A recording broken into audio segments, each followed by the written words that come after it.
Hello, good morning students.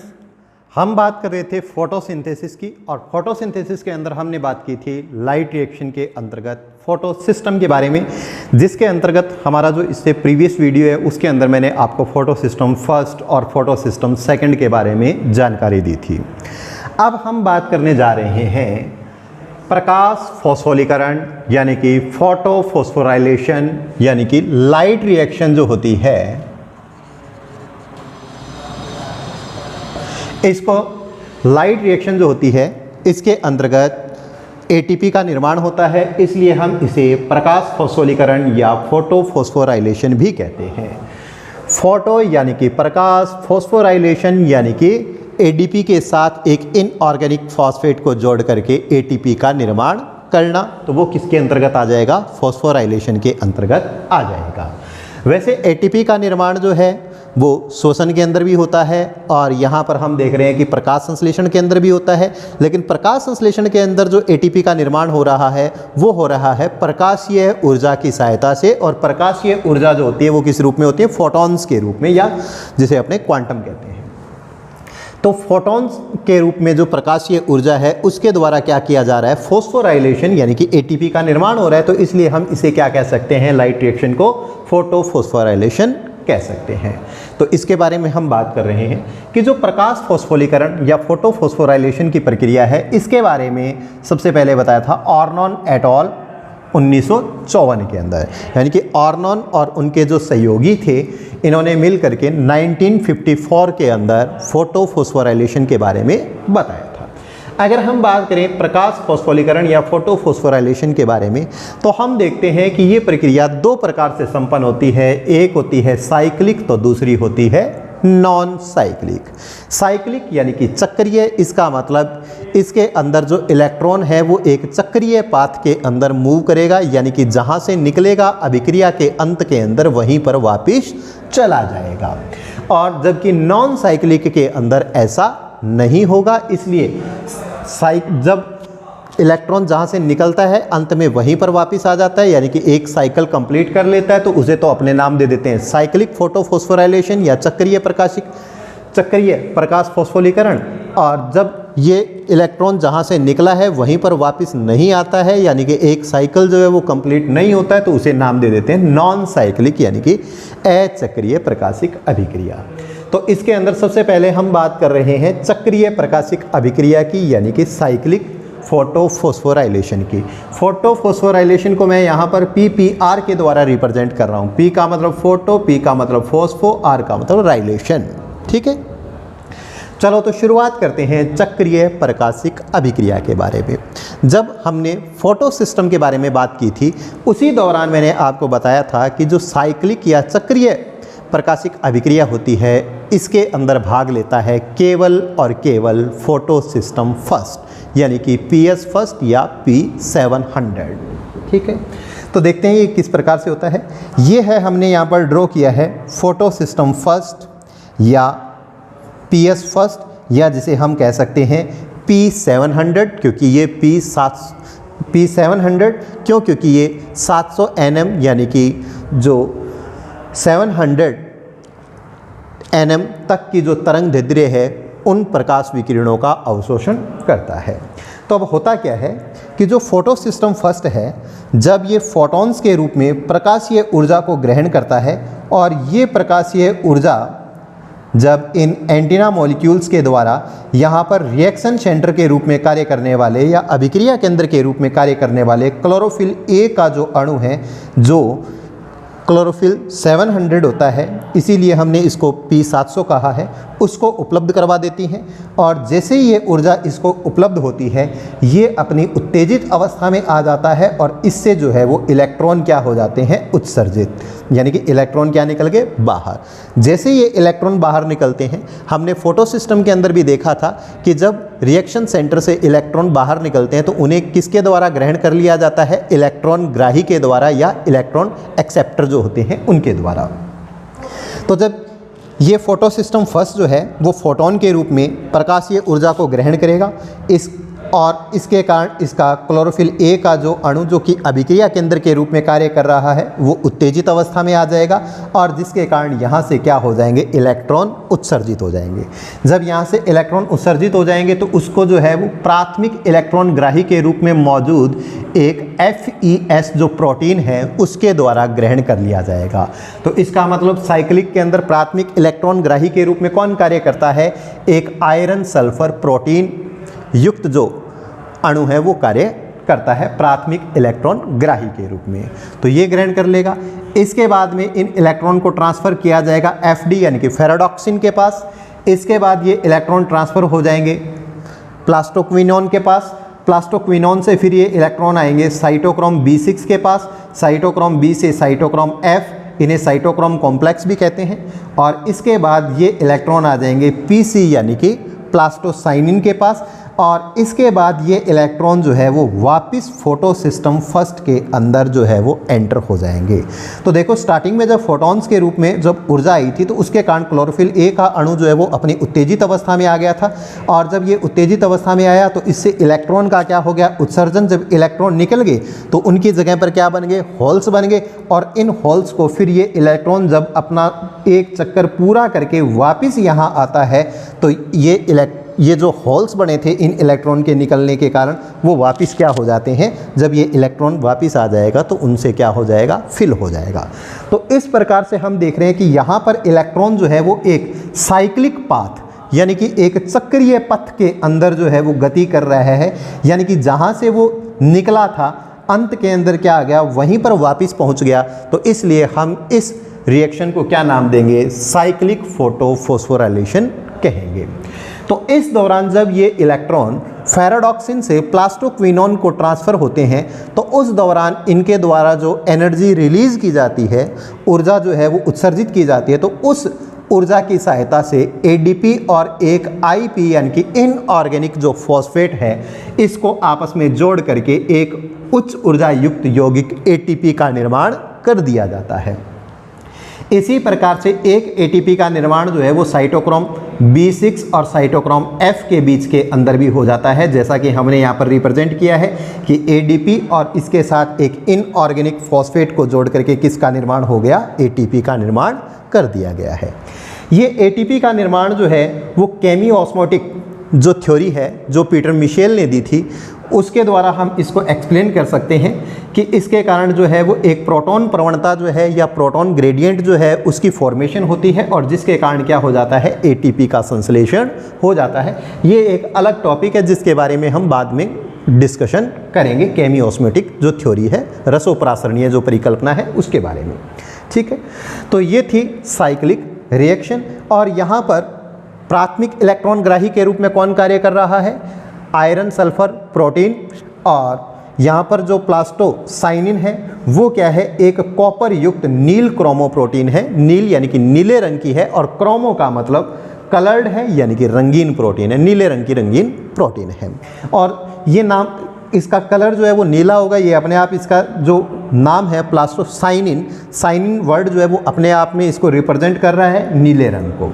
ठीक है, तो ये थी साइक्लिक रिएक्शन। ठीक है, इसके अंदर आपको देखना है कि जो फोटो सिस्टम फर्स्ट है वो मेन रोल प्ले करता है और ये प्रकाशीय ऊर्जा को फोटोन के रूप में अवशोषित करता है और इसके कारण जो क्लोरोफिल ए का जो अणु है सॉरी वो अपनी उत्तेजित अवस्था में आ जाता है, जिसके कारण इससे इलेक्ट्रॉन का उत्सर्जन हो जाएगा और ये इस इलेक्ट्रॉन को प्राथमिक इलेक्ट्रॉन ग्राही के रूप में उपस्थित जो आयरन सल्फर प्रोटीन है वो ग्रहण कर लेगी, जहां से ये बाद में फेराडॉक्सिन को ट्रांसफर होगा, फेराडॉक्सिन से प्लास्टोक्विनोन, प्लास्टोक्विनोन से साइटोक्रोम B6, साइटोक्रोम F और प्लास्टोसाइनिन से होते हुए वापस फोटो सिस्टम फर्स्ट के अंदर पहुंच जाएगा, यानी कि जहां से ये निकला था वहीं पर पहुंच जाएगा, यानी कि इसने अपना एक चक्कर पूरा कर लिया। तो ये कहलाएगी चक्रीय प्रकाशिक अभिक्रिया। ठीक है, तो चलो इसके अंदर जो मेन बातें हैं उनके बारे में डिस्कशन करते हैं अपने। पहली बात तो ये है कि इसके अंदर जो हमने फोटो सिस्टम के बारे में डिस्कस किया था तो हमने देखा था कि फोटो सिस्टम कितने प्रकार के होते हैं, 2, PS फर्स्ट और PS सेकंड। PS फर्स्ट यानी कि P700 और PS सेकंड यानी कि P680। तो जो साइक्लिक रिएक्शन है इसके अंदर केवल एक ही फोटो सिस्टम जो है वो अपना रोल प्ले कर रहा है और वो फोटो सिस्टम कौन सा है, PS फर्स्ट। तो इसलिए मैंने यहाँ पर रिप्रेजेंट किया है कि साइक्लिक जो फोटोफॉस्फोराइलेशन है इसके अंदर केवल एक ही फोटो सिस्टम भाग लेता है और वो कौन सा है, PS फर्स्ट, यानी कि केवल PS फर्स्ट जो है वो इसके अंदर कार्य करता है। आगे बात करते हैं कि इसके अंदर रिएक्शन सेंटर के रूप में मौजूद जो क्लोरोफिल ए का अणु है, इससे निकला हुआ जो इलेक्ट्रॉन है वो चक्रीय रूप से वापस आता है। ठीक है, चक्रीय रूप से वापस आता है। तो देखो कि यहाँ पर क्लोरोफिल ए का अणु है, इससे जो इलेक्ट्रॉन निकला वो पूरा का पूरा एक चक्कर कंप्लीट करते हुए वापस कहाँ आ गया, जहाँ से निकला था वहीं पर वापस आ गया, यानी कि एक चक्रीय पथ के रूप में गति करता है, यानी कि साइक्लिक पाथ के अंदर मूव होता है। तो इसीलिए हम इसको क्या नाम देते हैं, साइक्लिक फोटोफॉस्फोराइलेशन या चक्रीय जो प्रकाशिक अभिक्रिया या प्रकाश फॉस्फोरीकरण जो है वो कहते हैं। आगे देखते हैं कि यहाँ पर आप देख रहे हो कहीं पर भी हमें जल का प्रकाशिक अपघटन जो है वो देखने को नहीं मिल रहा, और जब जल का प्रकाशिक अपघटन ही नहीं हो रहा, यानी कि स्प्लिटिंग ऑफ वाटर जो है वो हो ही नहीं रहा, तो ऑक्सीजन के निकलने का कोई सवाल ही पैदा नहीं होता। तो इसलिए हमने यहाँ पर रिप्रेजेंट किया है कि जो साइक्लिक फोटोफॉस्फोराइलेशन है इसके अंदर जल का प्रकाशिक अपघटन यानी कि स्प्लिटिंग ऑफ वाटर जो है वो नहीं होता, और जब जल का प्रकाशिक अपघटन नहीं होगा तो इसके कारण जो ऑक्सीजन का निष्कासन है वो भी नहीं होगा। आगे बात करते हैं कि इसके अंदर स्वांगीकरण शक्ति या जो एसिमिलेटरी पावर है उसके रूप में एटीपी का तो निर्माण होता है, लेकिन NADPH प्लस H पॉजिटिव या मैं कहूँ NADPH2 उसका निर्माण यहाँ पर नहीं होता। तो यही हमने यहाँ पर रिप्रेजेंट किया है कि यहाँ पर NADP पॉजिटिव का अपचयन जो है वो नहीं होता। यहाँ पर NADP पॉजिटिव के अपचयन से मेरा तात्पर्य क्या है वो देखो कि होता क्या है कि जो NADP पॉजिटिव है ये क्या करता है, 2H पॉजिटिव के साथ और साथ में 2 इलेक्ट्रॉन को लेते हुए NADPH प्लस H पॉजिटिव के अंदर कन्वर्ट होता है। ठीक है, तो यहाँ पर देख रहे हैं कि NADP पॉजिटिव जो है वो किसके अंदर कन्वर्ट हो रहा है, NADPH2 या NADPH प्लस H पॉजिटिव के अंदर कन्वर्ट हो रहा है, यानी कि इसका क्या हो रहा है, रिडक्शन। तो मैंने यहाँ पर कहा है कि NADP पॉजिटिव का अपचयन, तो यहाँ पर मेरा NADP पॉजिटिव के अपचयन से तात्पर्य है NADP पॉजिटिव के NADPH प्लस H पॉजिटिव में बदलने से है। ठीक है, तो यहाँ पर जो साइक्लिक रिएक्शन है ये वाली, इसके अंदर आप देख रहे हो कहीं पर भी NADPH प्लस H पॉजिटिव का निर्माण नहीं हो रहा। तो इसीलिए मैंने यहाँ पर रिप्रेजेंट किया है कि साइक्लिक रिएक्शन के अंदर NADP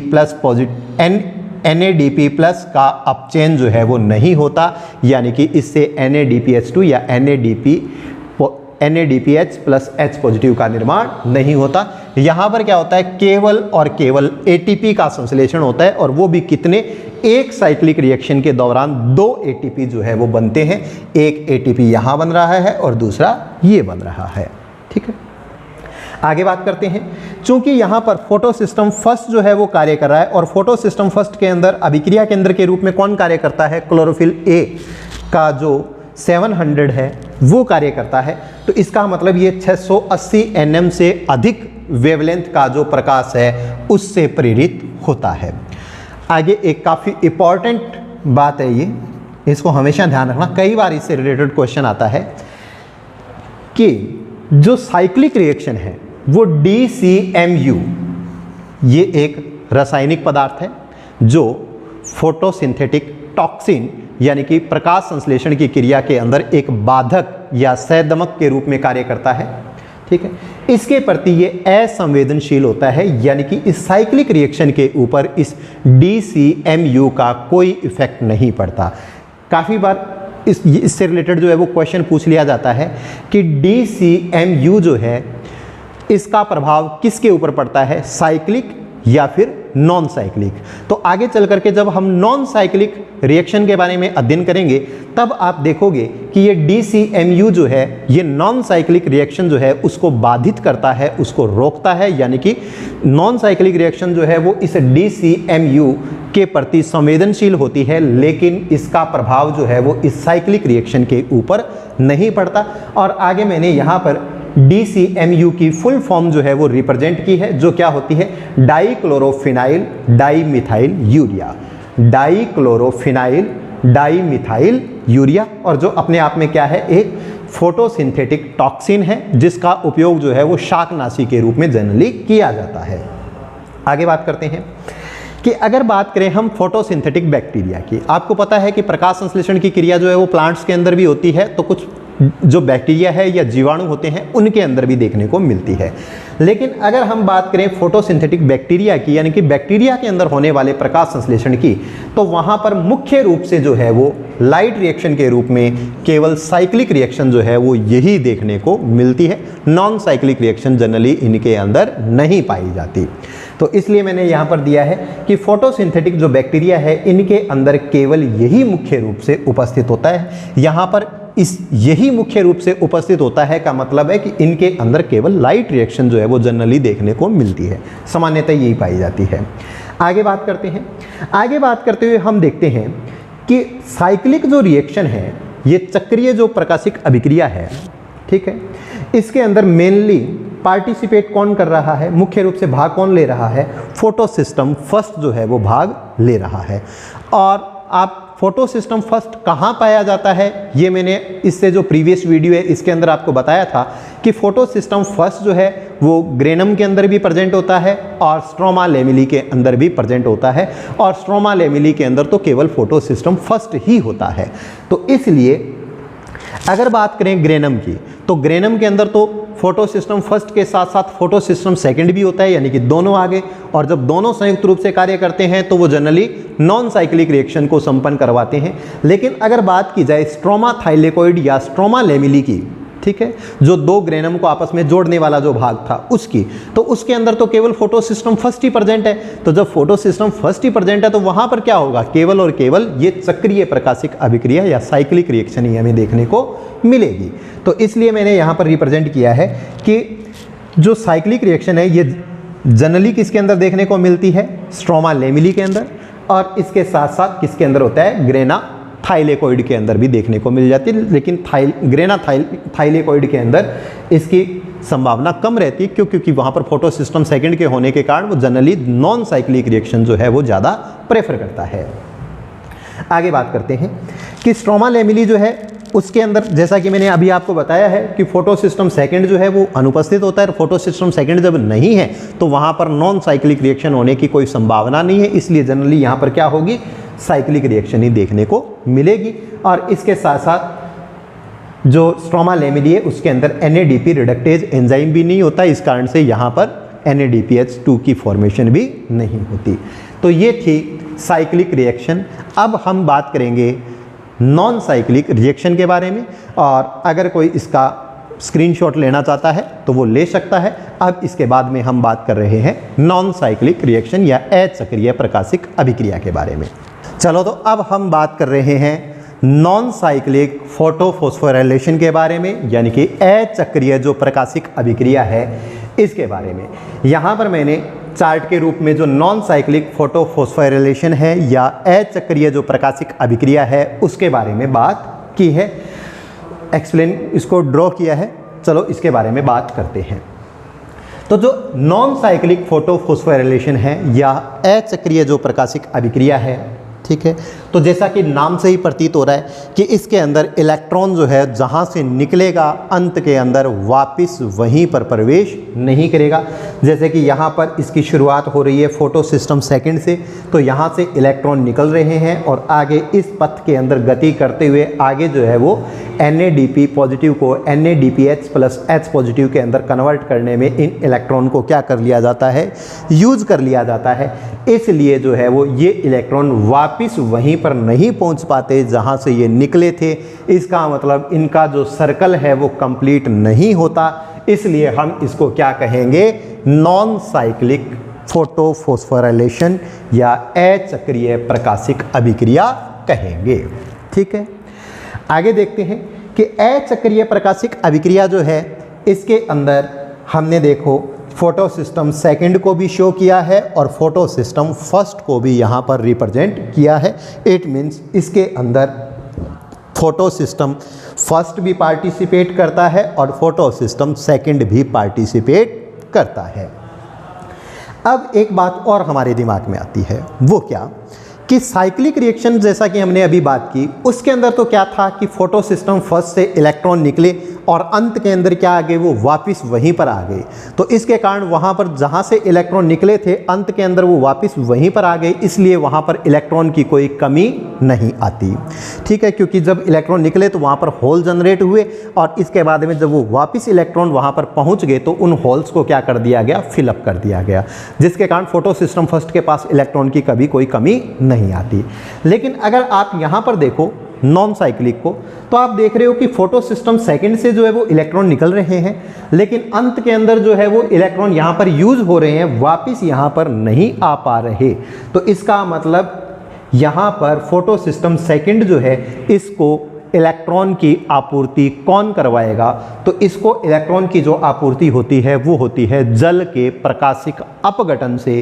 तो इसलिए फोटो सिस्टम सेकंड के अंदर जो है वो स्प्लिटिंग ऑफ वाटर यानी कि जल का प्रकाशिक अपघटन भी देखने को मिलता है। लेकिन ये जल का प्रकाशिक अपघटन जो है वो फोटो सिस्टम फर्स्ट जिसकी बात हमने की थी चक्रीय प्रकाशिक अभिक्रिया में, वहाँ पर हमें देखने को नहीं मिलता। चलो तो देखते हैं, यहाँ पर मैंने नॉन साइक्लिक जो फोटो फॉस्फोराइलेशन की प्रक्रिया है या अचक्रीय जो प्रकाशिक अभिक्रिया है, इसको एक चार्ट के रूप में रिप्रेजेंट किया है, जिसमें हमने यहाँ पर शो किया है फोटो सिस्टम सेकंड या P680 और थोड़ा सा इसे ऊपर मैंने शो किया है P700 या फोटो सिस्टम फर्स्ट।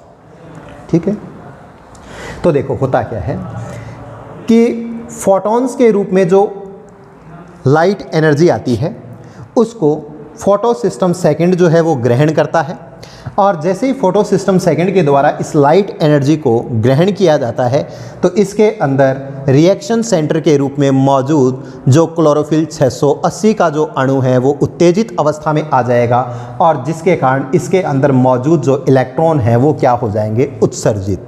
और इन इलेक्ट्रॉन को किसके द्वारा ग्रहण कर लिया जाएगा, यहाँ पर प्राथमिक इलेक्ट्रॉन ग्राही के रूप में मौजूद जो फियोफाइटिन है उसके द्वारा।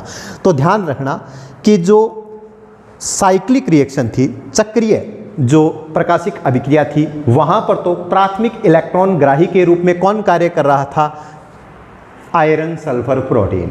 लेकिन अगर मैं बात करूं नॉन साइक्लिक की, तो नॉन साइक्लिक के अंदर जो प्राथमिक इलेक्ट्रॉन ग्राही के रूप में कौन कार्य करेगा, फियोफाइटिन। ठीक है, PHEO के द्वारा जो मैंने रिप्रेजेंट किया वो फियोफाइटिन को रिप्रेजेंट कर रहा है, ये प्राथमिक इलेक्ट्रॉन ग्राही के रूप में कार्य करेगा। तो जब ये इलेक्ट्रॉन को ग्रहण कर लेगा तो अब यहाँ देखो फोटोन के रूप में जो लाइट एनर्जी आई उसके कारण ये अपनी उत्तेजित अवस्था में आया और इलेक्ट्रॉन उत्सर्जित हो गए और कहाँ चले गए, प्राथमिक इलेक्ट्रॉन ग्राही के रूप में मौजूद फियोफाइटिन के पास। तो इस जब यहाँ से इलेक्ट्रॉन निकले थे तो उसके कारण फोटो सिस्टम सेकंड के अंदर क्या बन गए, होल्स जनरेट हो गए, होल्स। तो इन होल्स को फिलअप किसके द्वारा किया जाएगा, यानी कि वहाँ पर वापस इलेक्ट्रॉन की आपूर्ति कौन करवाएगा, तो इसके लिए क्या होता है, जल का प्रकाशिक अपघटन किया जाता है। ठीक है, और जब जल का प्रकाशिक अपघटन, जिसको हमने यहाँ पर इक्वेशन के रूप में शो किया है कि 2H2O है, जब इसका यानी कि जल के दो अणु मैंने लिए हैं, तो जब इनका प्रकाशिक अपघटन होगा तो इसके कारण जो है दो नवजात ऑक्सीजन के परमाणु बनेंगे जो आगे चल करके ऑक्सीजन का एक अणु बनाएंगे, और ये ऑक्सीजन जो है वो क्या हो जाएगी, रिलीज हो जाएगी। तो यही वो ऑक्सीजन है जो प्रकाश संश्लेषण के दौरान बाहर निकलती है, और ये ऑक्सीजन जो है वो कहाँ से निकल रही है, जल के प्रकाशिक अपघटन से, यानी कि जल से निकलती है। और यही हमने जब इस लेसन की शुरुआत की थी तो उस दौरान हमने चर्चा की थी कि प्रकाश संश्लेषण के अंदर निकलने वाली जो ऑक्सीजन है वो वास्तविकता में जल से निकलती है, न कि कार्बन डाइऑक्साइड से। तो ये ऑक्सीजन बाहर निकल गई। अब पीछे बचा क्या, पीछे बचे ये 4 इलेक्ट्रॉन और ये 4H पॉजिटिव। इस 4H पॉजिटिव का क्या होता है इसके बारे में हम बाद में चर्चा करेंगे, पहले बात करते हैं इन 4 इलेक्ट्रॉन्स के बारे में। तो ये 4 इलेक्ट्रॉन जो है वो कहाँ चले जाते हैं, फोटो सिस्टम सेकंड के अंदर ट्रांसफ़र हो जाते हैं।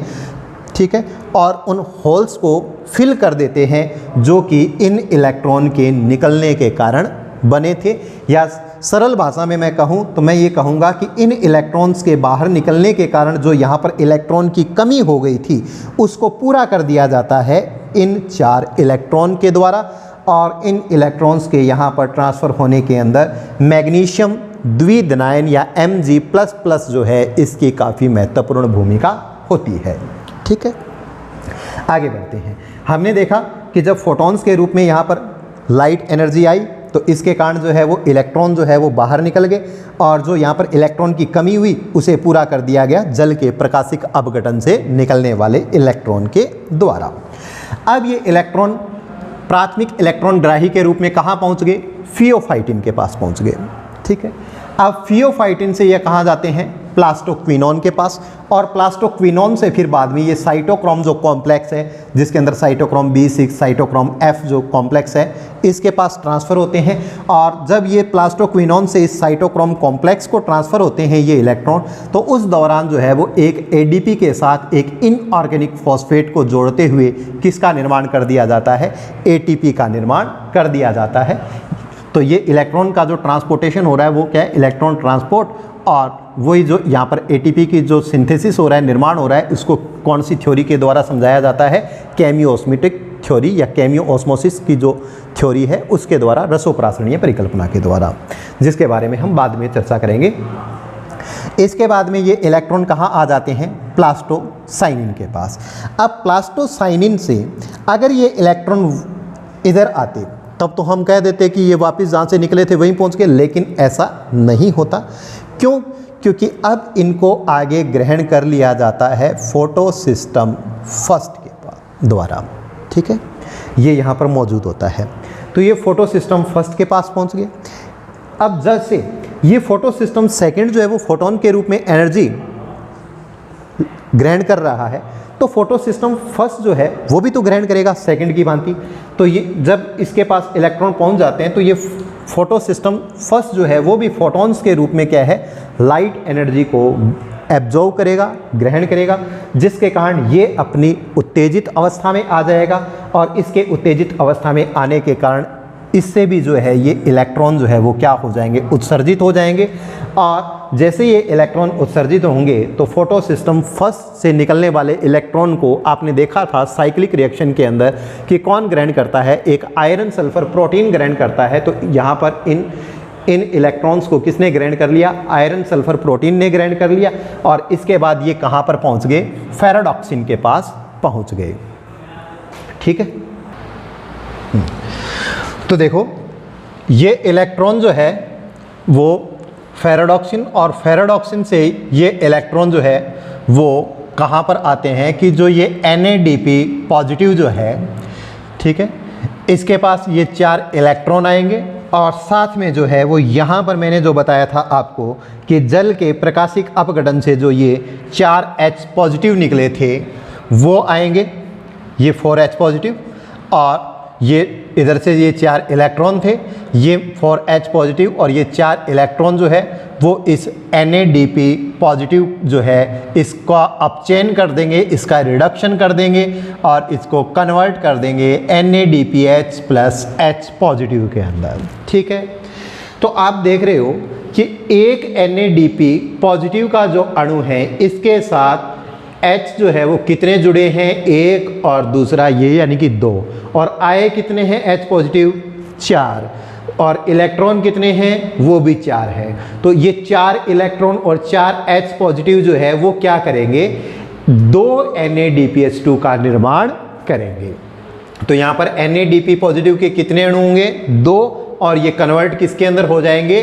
NADPH+H पॉजिटिव के 2 अणुओं के अंदर। तो हमने यहाँ पर देखा था कि जो नॉन साइक्लिक रिएक्शन है इसके अंदर प्राथमिक इलेक्ट्रॉन ग्राही के रूप में तो कौन कार्य कर रहा है? फियोफाइटिन। ठीक है, और अंतिम इलेक्ट्रॉन ग्राही के रूप में अगर मैं बात करूं तो हम देखते हैं कि ये इलेक्ट्रॉन यहाँ से निकले, यहाँ से होते हुए अंत में जो है वो कहाँ पहुँच गए? NADP पॉजिटिव के पास। तो यहाँ पर नॉन साइक्लिक रिएक्शन के अंदर अंतिम इलेक्ट्रॉन ग्राही के रूप में कौन कार्य करेगा? NADP पॉजिटिव जो है वो अंतिम इलेक्ट्रॉन ग्राही के रूप में जो है वो कार्य करेगा। एक चीज़ हो कि हम देख रहे हैं कि यहाँ पर जो है वो इस इलेक्ट्रॉन का जो पाथ है वो साइक्लिक नहीं है। अगर यहाँ से निकला यहीं पर आ जाता तब तो साइक्लिक हो जाता, लेकिन ये एक साइकिल के रूप में नहीं हो रहा कि निकला तो यहाँ पर था, यहाँ पर आकर के ये इलेक्ट्रॉन जो है वो यूटिलाइज हो गए यानी कि काम में आ गए। तो इसका मतलब ये एक चक्रीय प्रक्रम नहीं है, ये कौन सा है, अचक्रीय है। इसलिए हमने इसको क्या नाम दे दिया, नॉन साइक्लिक नाम दे दिया। इसे एक नाम और भी दिया जाता है और वो आता है जेड स्कीम। तो देखते हैं इसको जेड स्कीम क्यों कहें। तो हम देखते हैं कि यहाँ पर इलेक्ट्रॉन का जो पाथ है वो क्या है, जिग जैग फॉर्म के अंदर है, ठीक है, यूं आड़ा तिरछा, ठीक है। और अगर हम इसको यूं कर दें तो ये एक जेड की फॉर्मेशन भी कर देगा। तो इसलिए हम इसको क्या कह देते हैं, जेड स्कीम रिएक्शन जो है वो कहते हैं। अब देखते हैं इसके अंदर कुछ इंपॉर्टेंट या इसकी मेन बातों के बारे में। तो वो देखो कि इसके अंदर फोटो सिस्टम फर्स्ट और फोटो सिस्टम सेकंड दोनों जो है वो कार्य करते हैं।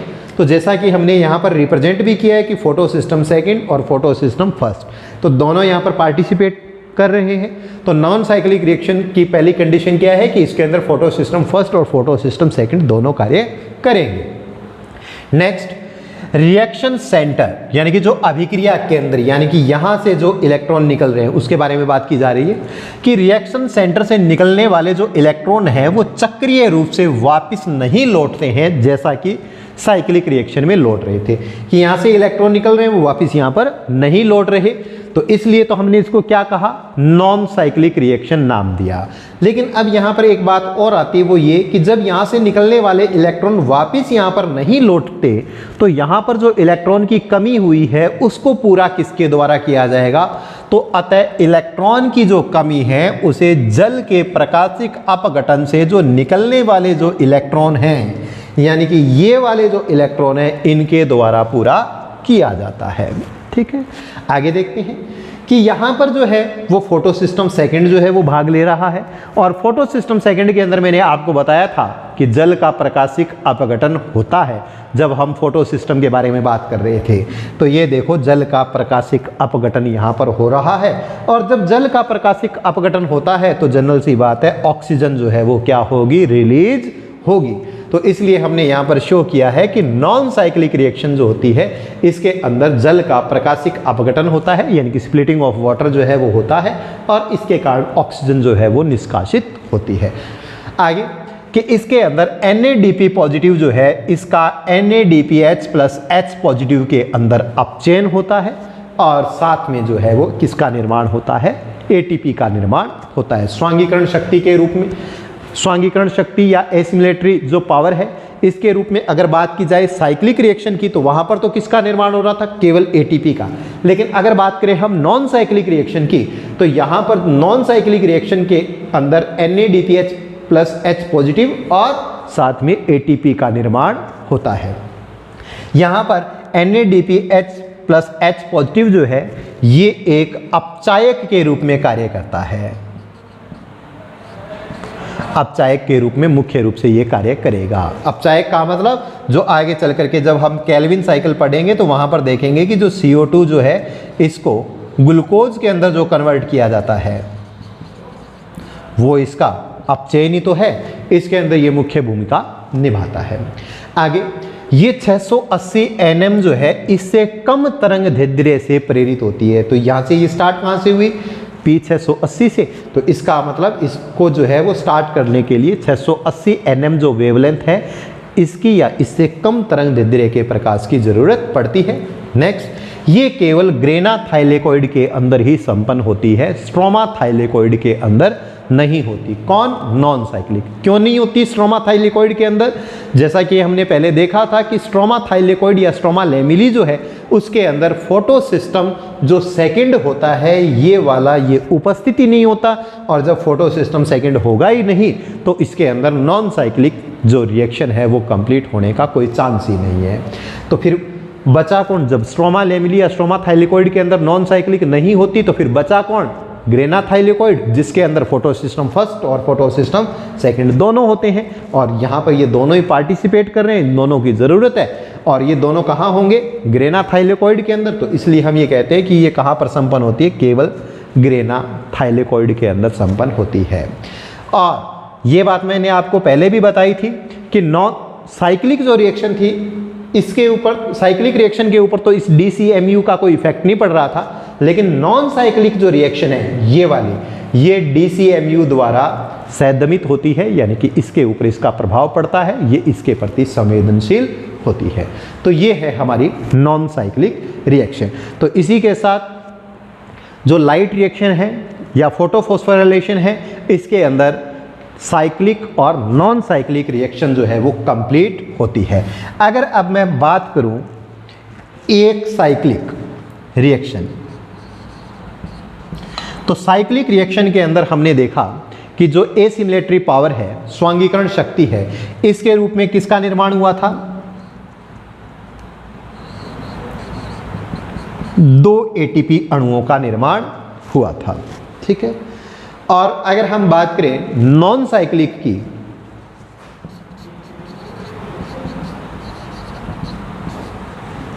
तो नॉन साइक्लिक के अंदर क्या हो रहा है? एक तो बन रहा है ATP और 2 बन रहे हैं NADPH प्लस H पॉजिटिव।